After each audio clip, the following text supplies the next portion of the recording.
Cheers!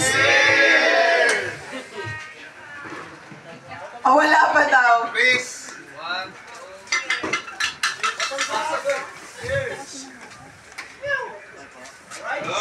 Alright, thank you so much, everyone.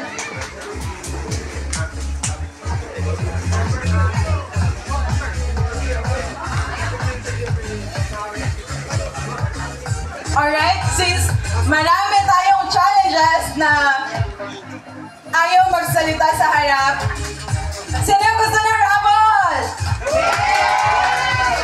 Sino nakatanggap ng 500? Sino gusto niyang kumanta?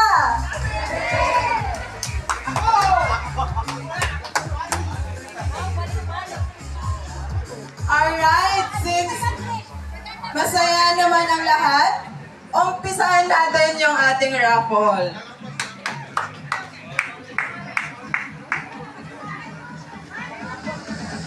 Ate Ems, ano yung unang pang-raffle natin?